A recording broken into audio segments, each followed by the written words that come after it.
and rotate it.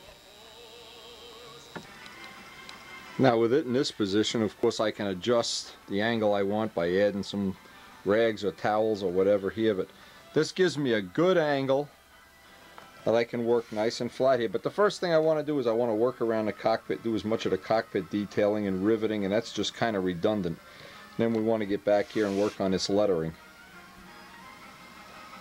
But anyway, this without a little fixture like this, or without a Byron Barker way of confining this so that you're working in a flat plane, this is really probably the part that most people that really want to do a nice ink job, and they kind of skimp and slither and have problems with. This is the part that you can really make a lot better just by having the plane in this horizontal position.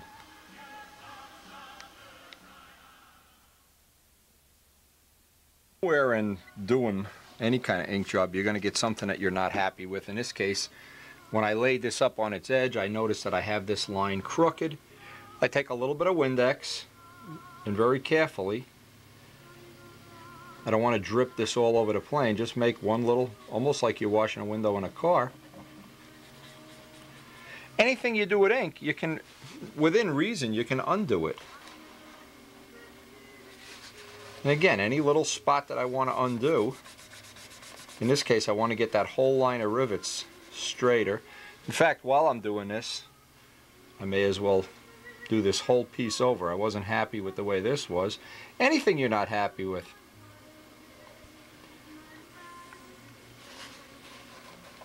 until you put some clear on top of the ink, you don't have to live with any, even the smallest little error.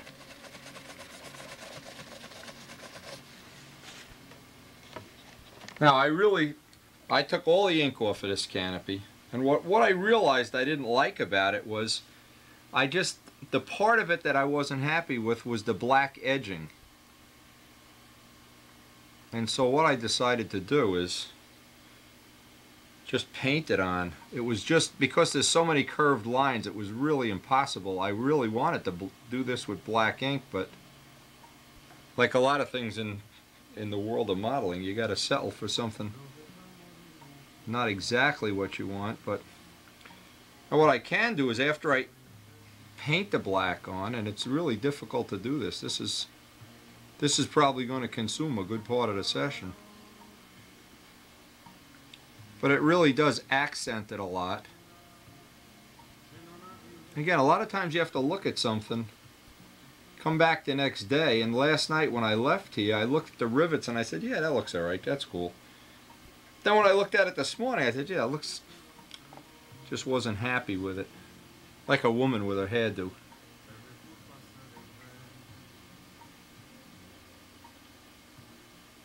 Anyway, if you're going to put this amount of time and energy into it, it's always good to look at it the next day. I can't tell you how many times I've come down the day after thinking something looked good. I'd be thinking about it in bed, thinking about it in bed. Get up in the middle of the night, come running down here, take a look at it again. I can hear people laughing now. Look at it and say, what the hell was I thinking of? That looks terrible.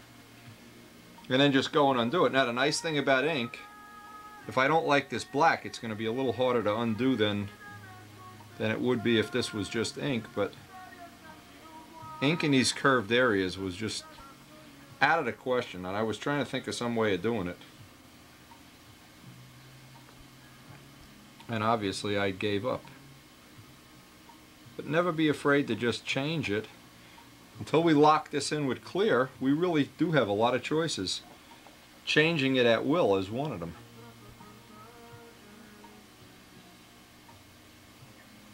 And if you've ever tried to stripe with lacquer or dope, you know it's very difficult. Now striping with striping enamel, which obviously we can't use, relatively easy. Striping with lacquer is difficult. It tends to dry before you can draw it out.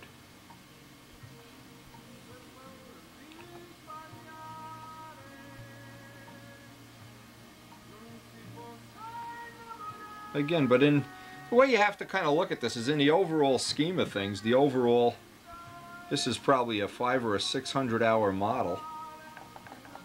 Well, another 10 hours isn't going to mean anything. And I'll probably spend the rest of the day trying to... See, I'll let this dry while this is drying. I'll work on something else, but better to straighten it out now than be unhappy with it somewhere down the road. And I guess if there's a lesson to learn about anything with ink, you can change. So that's really a big advantage of ink. Just Windex it right off if you're not happy with it. These kind of things, it takes a little more, well, a little more effort to get them out.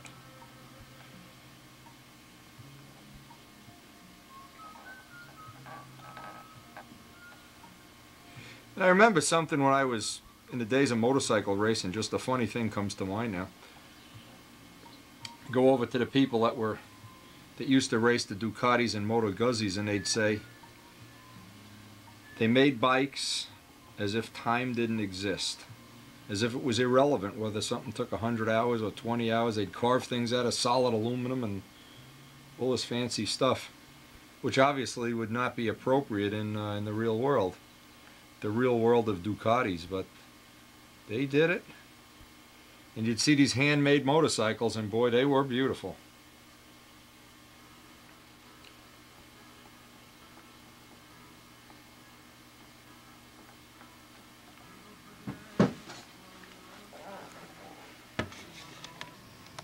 Well, there's just one more thing that took a lot longer than I thought it would. But again, I guess that's one of the valuable lessons to learn, is not everything goes right the first time, and you should never quiver at the idea of just starting all over again. At this point in the model, if I'm not happy with something, it's coming off. And that's a good, valuable lesson to learn. That cockpit's dry and I want to clean this area up. Always a good idea to try to figure out what you can be doing while something else is drying. In this case, I want to outline the yellow lettering. That gives it a nice little accent, and then probably by the time we get one side, we're ready to work on that cockpit again. Now, a little M600 around the areas where I'm going to ink is a good idea, because since working with that paint, my hands have been filthy, and I've been trying to keep them clean, but obviously it's a losing cause. This always lets the ink lay down just a little bit better. The thing notice is when I laid out the lettering, I made sure everything was a straight line. If there's a curved, like if we made the A a curved A or something, right now we'd have to be making up all kind of extra templates and curved things. If you leave it all straight lines, you're a million miles ahead of the game. Especially if this lettering was on a wing, say if you had the name of your plane, Impact or something. All straight lines makes it really a joy to do this. Even around here I'm going to ink. Just gives everything a crisp edge. Now a lot of times one of the ways I like to do this is just go and do all the vertical lines, then do all the horizontal lines. In this case, whenever you're doing a paint edge and you want to knock that edge down, it's a good idea the first time through, try to get the pen to lay right on that line, and it scratches that edge down. Then once that dries, you can go back, make the line either a little thicker or thinner. If you're lucky, you can get it right on that edge. Anything that is a little drip, and what that is a little piece of paint jumped off. Once it's dry, it'll scrape right off. No matter what kind of lettering you have, it always looks nice with a little accent. Again, if you didn't do all the vertical lines, I always like to work from left to right if I can too. Problem is now if I want to go here and here and here, oh man, it's like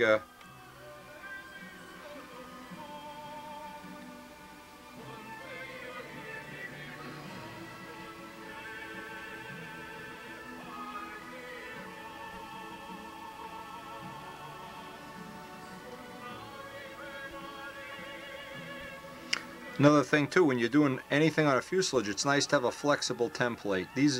The cheesier the template, the better, and just put tape on both sides. One of the things that's nice about that is I can wrap this right around the body.